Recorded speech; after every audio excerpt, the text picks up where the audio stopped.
Olá pessoal, tudo bem? Bem-vindos aqui ao nosso canal para mais um vídeo.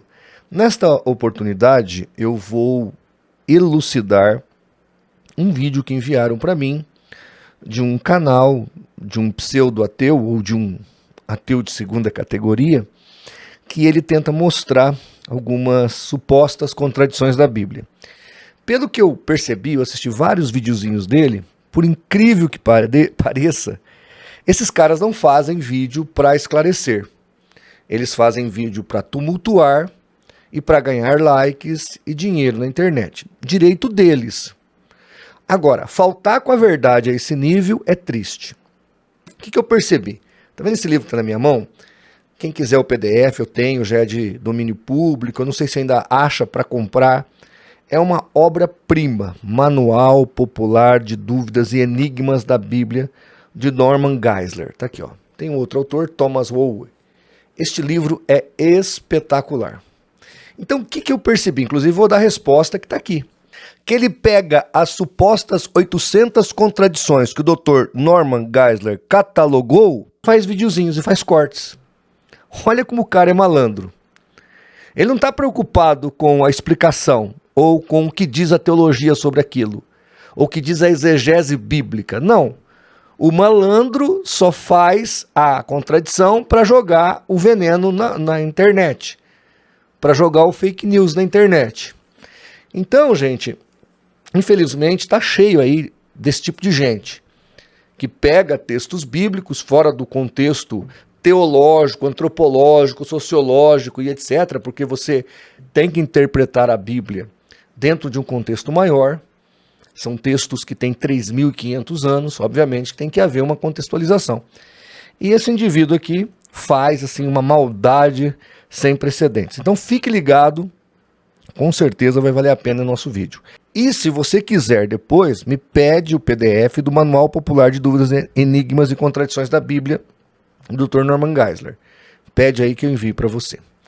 Rapidamente, antes de eu soltar o vídeo do indivíduo aqui, deixa eu falar deste mês, do sorteio que teremos da Bíblia Apologética com Apócrifos. Bíblia que eu tive o privilégio de participar da confecção editorial e que ficou uma obra-prima. Para quem nós sortearemos este material? Para quem está inscrito lá na plataforma do Apoia-se do CACP, que é nosso contribuinte. Então, se você quer ajudar o Ministério Profícuo, que faz pela verdade o que as seitas fazem pela mentira, vai lá, se inscreva na plataforma do Apoia-se, já deixa até o endereço, e se porventura você for sorteado, encaminharemos para o seu endereço. Quero lembrá-los de uma coisa. Este mês o ganhador teve 3 ganhadores. 2 ganharam o kit de livros, já foi enviado. E o terceiro é a enciclopédia do ICP de Seitas e Heresias. Uma enciclopédia de 6 volumes. Já tentamos entrar em contato com o ganhador várias vezes, ele não responde. Então, provavelmente, sortearemos de novo. Mesma coisa com a Bíblia Apologética, nós vamos sorteá-la. Agora, se o nosso inscrito não responder os e-mails, se tem telefone eu até ligo, mas geralmente não tem.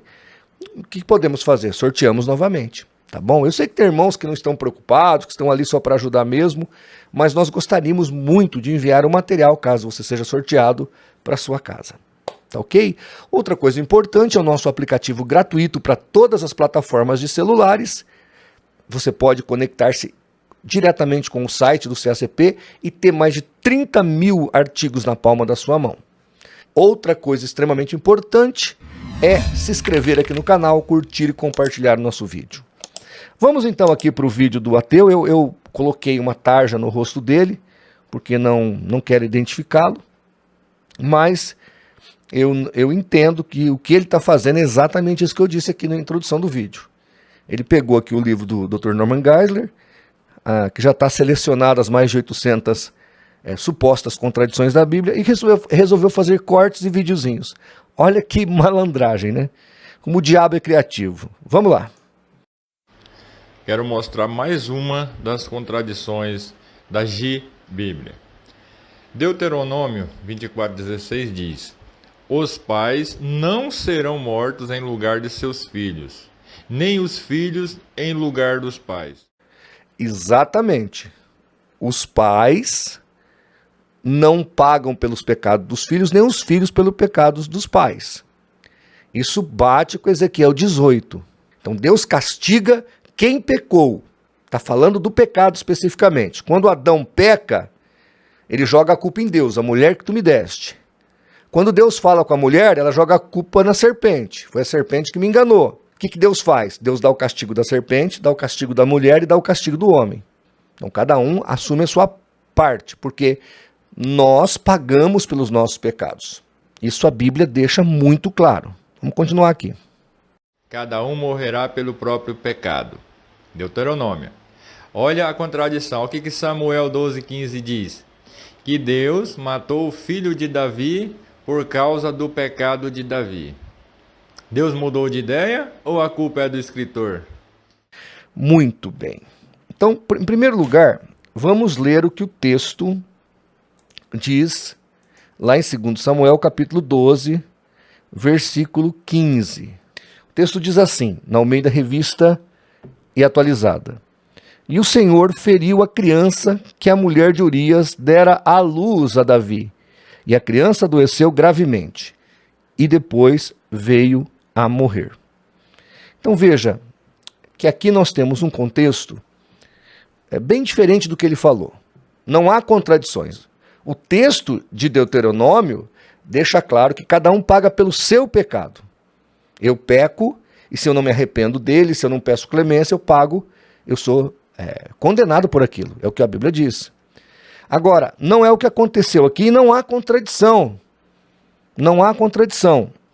O Dr. Norman Geisler, na página 180, comentando esse texto de 2 Samuel 12,15, ele diz assim: tirar a vida daquela criança não foi um juízo sobre ela, mas sobre Davi. Então veja que não tem nada a ver com o pecado da criança. Por quê? Porque a criança não tem pecado.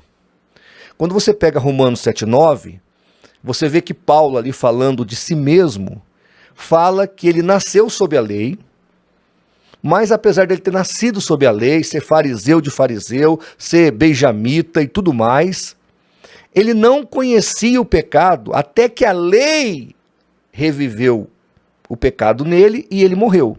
Ou seja, enquanto ele não teve consciência de pecado e entendimento da lei, o pecado não era imputado a ele. Quando a consciência chegou, então ele morreu. Logo, Paulo está dizendo que o pecado nas crianças não são imputados. Por isso que Jesus falou, né, Mateus 19,14, deixai as crianças vir a mim, porque dos tais é o reino dos céus. Continua aqui o Dr. Norman Geisler. A palavra de Deus assegura-nos que a morte não é o fim. Esta passagem em particular indica que aquele filho de Davi foi levado ao céu pela morte. Com isso, a criança provavelmente foi poupada de uma vida de tristezas e de problemas por ser bastarda, nascida de um relacionamento ilícito de Davi com Betseba. Então, o caso aqui, a punição é sobre Davi. Por isso que a criança morre. É como se Deus tirasse o direito de Davi ter aquele filho, porque ele foi gerado de uma situação bastante absurda, absal. Davi adultera, comete crime premeditado, matando o marido de Betseba. Então ele fez muita coisa errada. Inclusive não é só esse castigo que ele recebe. Absalão se levanta contra ele. Um dos seus filhos estupra e violenta uma das suas filhas. Há muita desgraça sobre Davi por causa do seu pecado. E isso vem como castigo do pecado. Ele está pagando por isso. Então as consequências do pecado, muitas vezes, acabam sim prejudicando o meu semelhante ao meu redor. Então eu, como líder de família, se eu cometo algo errado, aquilo vem sobre a minha família. Eles não estão pagando pelo meu pecado, mas eles estão sentindo a consequência do meu pecado. Deus não está imputando pecados a eles, mas a consequência do meu pecado vem sobre eles. É isso que o Norman Geisler está dizendo, tá certo? Outra coisa importante aqui frisado é que Davi, no versículo 23, olha aí, 2 Samuel 12, versículo 23, ele fala assim, depois que a criança morre. Porém, agora que é morta, porque eu jejuaria, poderei eu fazê-la voltar? Eu irei a ela, porém ela não voltará para mim. Ou seja, Davi acreditava na salvação daquela criança.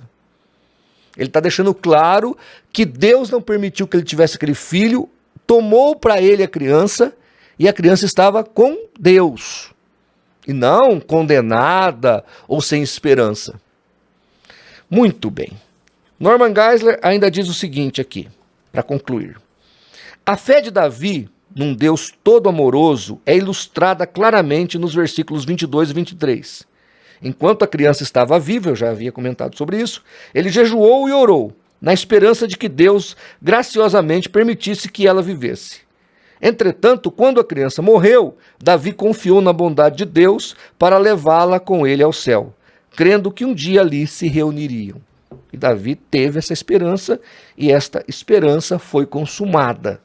Então, gente, há contradição aqui? Não. Deuteronômio está falando de um princípio eterno de Deus. A alma que pecar, Ezequiel 18:4, a alma que pecar, esta morrerá. O pecado do pai não faz o filho morrer, a não ser que ele copie o pecado do seu pai. Aí ele leva a maldição, ele cai no mesmo erro. Caso contrário, se ele se arrepende, ele não receberá nenhum castigo, e sim redenção. É isso que a palavra de Deus nos ensina, tá bom? Então fique esperto aí com essas velhacarias da internet, com esses indivíduos sem compromisso com as verdades teológicas. E é claro, um bom espectador da escola bíblica dominical não cai na conversa fiada de um ateu de segunda categoria deste aqui, tá bom? Estamos aí à disposição. Se ficou dúvida, deixe nos comentários, entre em contato com o nosso WhatsApp, que na medida do possível responderemos. Um grande abraço e, se Deus assim permitir, até o nosso próximo vídeo.